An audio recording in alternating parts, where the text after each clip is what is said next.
বন্ধুরা, আজ 7ই সেপ্টেম্বর। আজ আকাশে দেখা যাবে সেই ভয়ঙ্কর চন্দ্রগ্রহণ। লাল চাঁদ আজ আকাশে দেখা যাবে। আজকেই হতে চলেছে শতাব্দীর সেরা চন্দ্রগ্রহণ, পূর্ণগ্রাস চন্দ্রগ্রহণ। সমগ্র বিশ্বের প্রায় 95% মানুষ এই চন্দ্রগ্রহণ দেখতে পাবে। এই চন্দ্রগ্রহণের সূতককাল পড়েছে চন্দ্রগ্রহণের ঠিক 9 ঘন্টা আগে। বন্ধুরা, ভিডিওটি সম্পূর্ণ দেখার অনুরোধ রইল। আজ চন্দ্রগ্রহণের সূতককাল শুরু হতে চলেছে আজ দুপুর 12টার পর থেকে। 12টার পর থেকে কোনো রকম শুভ কাজ করা যাবে না। খাবার দাবার গ্রহণের আগেই সম্পূর্ণ করে নিতে হবে। যেহেতু আজ 7ই সেপ্টেম্বর দুপুর 12টার পর থেকে সূতককাল পড়ে যাচ্ছে, তাহলে সন্ধ্যাবেলা আমরা বাড়িতে পুজো অর্চনার সন্ধ্যা দেই, সেটা কি আমরা দিতে পারবো? বন্ধুরা, যেহেতু গ্রহণ শুরু হচ্ছে আজ রাত 9টা বেজে 58 মিনিটে, কিন্তু গ্রহণের সূতককাল শুরু হয়ে যাচ্ছে আজ দুপুর অর্থাৎ 7ই সেপ্টেম্বর রবিবার দুপুর 12টা 56 মিনিটে। শাস্ত্রমতে বলা হয়েছে যে গ্রহণের সূতককাল চলাকালীন কোনো রকম পুজো অর্চনা ভোগ দেওয়া চলবে না। যে সকল দর্শক বন্ধুরা প্রথম এসেছেন আমার চ্যানেলে, প্লিজ চ্যানেলটিকে সাবস্ক্রাইব করে বেল আইকনটি অন করে দেবেন। আমার চ্যানেলে সমস্ত ভিডিও পৌঁছে যাবে আপনার কাছে। বন্ধুরা, যেহেতু আজ সূতককাল পড়ে গিয়েছে, তাই আজ রবিবার সন্ধেবেলা পুজো অর্চনা, সন্ধে দেওয়া, ঠাকুরের কাছে কোনো রকম ভোগ নিবেদন করা অসুচিকর বলে গণ্য হয়েছে। শাস্ত্রে বলা আছে গ্রহণের সূতককাল চলাকালীন কোনো রকম শুভ কাজ করা উচিত নয়, যেমন গৃহপ্রবেশ কিংবা পুজো করা, কোনো গাছ লাগানো, এইসব কাজ থেকে সবসময় দূরে থাকবেন। তাই আজ সন্ধেতে কোনো মতেই সন্ধ্যা পুজো দেবেন না। ধূপবাতি জ্বালানো বা পুজো দেওয়া আজ শুদ্ধ কাজ হবে না। বরং আজ সান্ধ্যকালীন সময়ে গুরুমন্ত্র, ইষ্টমন্ত্র কিংবা মৃত্যুঞ্জয় মন্ত্র জপ করতে পারেন। গ্রহণ চলাকালীন যে কোনো ধর্মীয় গ্রন্থ, হনুমান চল্লিশা, মৃত্যুঞ্জয় মন্ত্র জপ করতে পারেন কিংবা শ্রবণ করতে পারেন। এই সময় গীতা, ভাগবত পাঠ করতে পারেন। যে সমস্ত জায়গায় গ্রহণ দৃশ্যমান, সেই সমস্ত জায়গায় সান্ধ্যকালীন পুজো, ধূপবাতি জ্বালানো, ঈশ্বরকে শয়ন দেওয়া কিংবা ঈশ্বরকে ভোগ নিবেদন করা কোনো মতেই করা যাবে না। বন্ধুরা, 2025 সালের 7ই সেপ্টেম্বর রবিবার হতে যাচ্ছে পূর্ণগ্রাস চন্দ্রগ্রহণ। ভারত বাংলাদেশে দৃশ্যমান থাকবে। ভাদ্র পূর্ণিমার রাতেই হচ্ছে এই বিরল ভয়ঙ্কর চন্দ্রগ্রহণ। এই গ্রহণ দৃশ্যমান হবে ভারত, বাংলাদেশ, নেপাল, মালয়েশিয়া, সিঙ্গাপুর, চীন সহ এশিয়া মহাদেশের সকল দেশ। এই পূর্ণগ্রাস চন্দ্রগ্রহণের সাক্ষী হতে চলেছে বিশ্বের 709 কোটি মানুষ, 86.6% জনসংখ্যা। ভারতে পূর্ণগ্রাস চন্দ্রগ্রহণ দৃশ্যমান। গ্রহণ শুরু হচ্ছে 9টা 57 মিনিট থেকে, গ্রহণ শেষ হবে 1টা 57 মিনিট পর্যন্ত। এখন আলোচনা করব গ্রহণ চলাকালীন কিছু বাধা নিষেধ। গর্ভবতী মায়েরা বা বোনেরা হাত পায়ের আঙ্গুল বাঁকা করবেন না, বসতে বা ঘুমোতে পারবেন না। চন্দ্রগ্রহণ চলাকালীন কিছু সময় হাঁটাহাঁটি করতে পারেন, এরপরে কিছু সময় সোজা হয়ে শুয়ে থাকবেন, কিন্তু ঘুমোবেন না। আর এই চন্দ্রগ্রহণ চলাকালীন কোনো সময় কিন্তু কোনো খাবার মুখে নেবেন না। গ্রহণ চলাকালীন এই সময়টা অবশ্যই হরিনাম শ্রবণ করবেন, কীর্তন করবেন, মোবাইলে হরিনাম, কৃষ্ণ কথা, ভক্তি কথা শুনতে পারেন, ভাগবত গীতা পাঠ করতে পারেন। এই সমস্ত কার্যের মধ্য দিয়ে গ্রহণের সময় পার করবেন। সকল মানুষের ক্ষেত্রে গ্রহণ শেষ হওয়ার পরের দিকে স্নান করবেন। স্নান সেরে বাড়িঘর ধুয়ে নেবেন কিংবা গঙ্গা জল দিয়ে পবিত্র করে নেবেন। পারলে ব্রাহ্মণকে বা বৈষ্ণবকে দান করতে পারেন। গ্রহণের মধ্যে কোনো রান্নাকৃত খাবার থাকলে ফেলে দেবেন।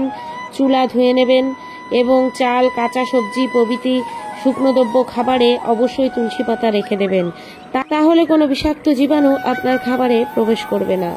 তো এবারে চন্দ্রগ্রহণ পড়েছে রাতের বেলা, অতএব চন্দ্রগ্রহণের আগে রান্না বাড়ি করে খাওয়া দাওয়া সেরে বাসনপত্র ধুয়ে পরিষ্কার করে রাখবেন, যাতে কোনো রকম এঁঠো কাঠা আপনার না থাকে। এতে যে নেগেটিভ এনার্জিগুলো তৈরি হয় তা আপনার বাড়িতে প্রবেশ করতে সমর্থ হবে। বন্ধুরা, ভাদ্রী পূর্ণিমার সঠিক সময় হচ্ছে 6ই সেপ্টেম্বর পার হয়ে রাত 1টা 27 মিনিট থেকে পূর্ণিমা শুরু এবং 7ই সেপ্টেম্বর রাত 11টা 39 মিনিট পর্যন্ত পূর্ণিমা রয়েছে। সুতরাং উদয়মান তিথি অনুসারে পূর্ণিমা পড়ছে 7ই সেপ্টেম্বর রবিবার দিন। এই রবিবার দিন 12টার আগেই আপনারা পুজো অর্চনা দান ধ্যান এবং পূর্ণিমা স্থান সেরে নিতে পারেন। কারণ গ্রহণের যে সূতকাল সেটা গ্রহণ শুরু হওয়ার 9 ঘন্টা আগে শুরু হয়ে যায়, অর্থাৎ দুপুর 12:27 থেকে এই সূতকাল শুরু হলে কোনো রকম পুজো অর্চনার শুভ কাজ করা উচিত নয়। তাই রবিবার বেলা 12টার মধ্যেই পুজো অর্চনার কাজ সম্পন্ন করবেন। বন্ধুরা, গ্রহণের দিন এই টোটকাগুলো অবশ্যই করবেন। আপনি খাবার তৈরি করে এই দিন পশু পাখিকে খাওয়াতে পারেন। গুড় এবং আটার কোনো জিনিস তৈরি করে পশু পাখিদের এই দিন খাওয়াবেন, এতে গ্রহ দোষ কাটে। এবং এই দিন সন্ধ্যাবেলা বাড়ির সদর দরজায় এবং তুলসী তলায় অবশ্যই একটি করে প্রদীপ জ্বালাবেন। ঘিয়ের প্রদীপ হলে ভালো হয়, না হলে সরষের তেলের প্রদীপ অবশ্যই জ্বালাবেন। এতে গ্রহণের কোনো খারাপ প্রভাব যদি আপনার বাস্তুতে পড়ে তাহলে সেই খারাপ প্রভাব কেটে যাবে।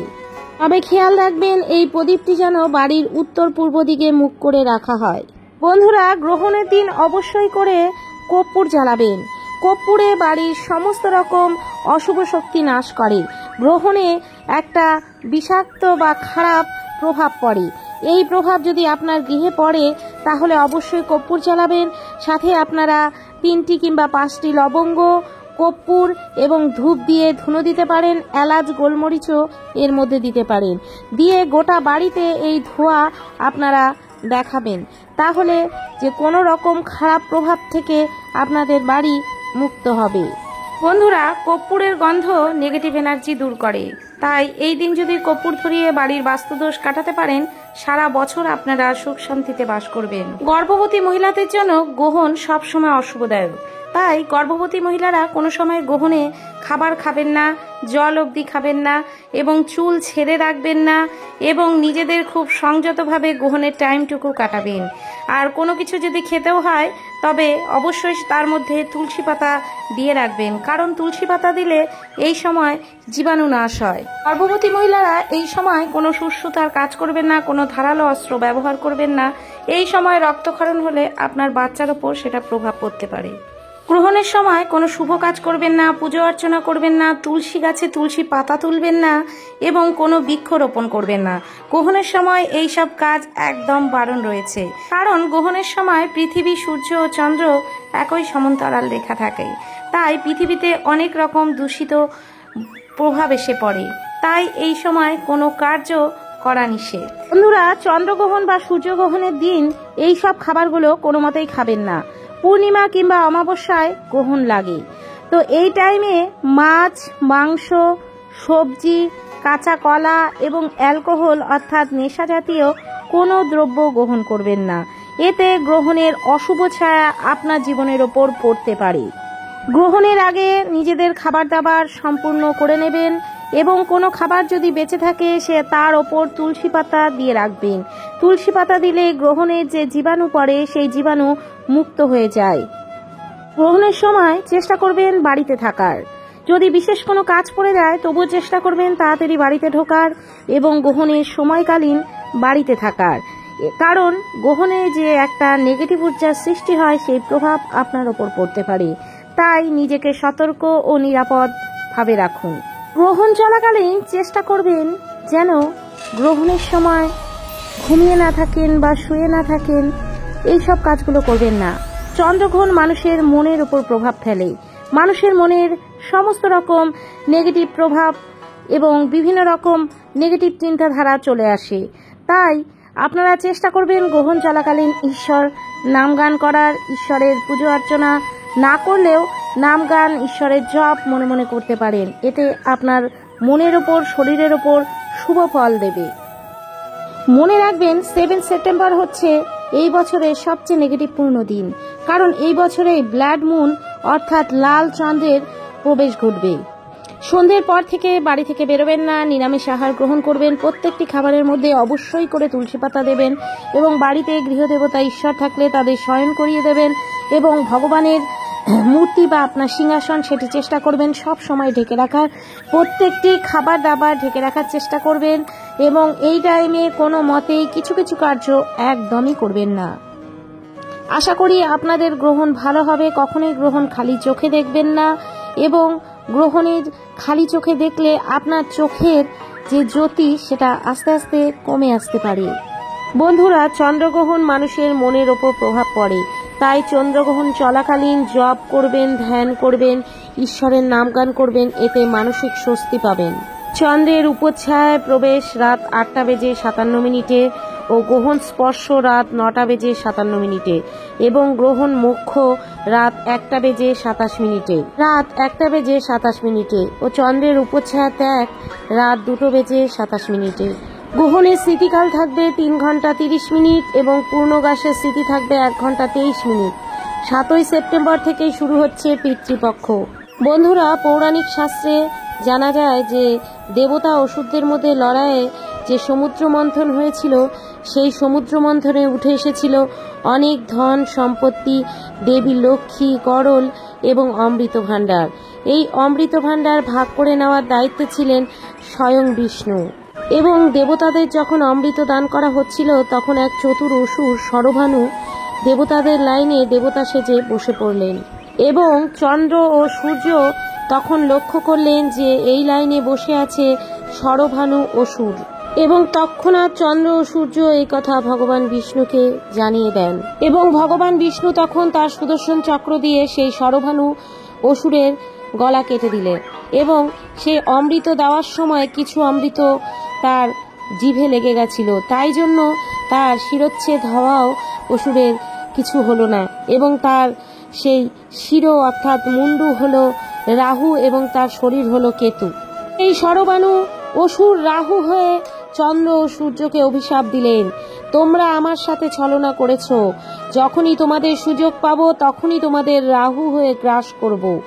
কিন্তু সেই রাহু তাদের বেশিক্ষণ গিলে অর্থাৎ গ্রাস করে রাখতে পারল না।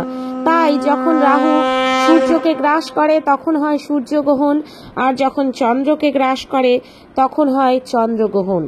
বন্ধুরা, আজকের এই চন্দ্রগ্রহণ নিয়ম নীতি অনুসারে পালন করুন এবং গ্রহণে সদা সতর্ক থাকুন। আজকের ভিডিওটি আশা করি আপনাদের ভালো লেগেছে।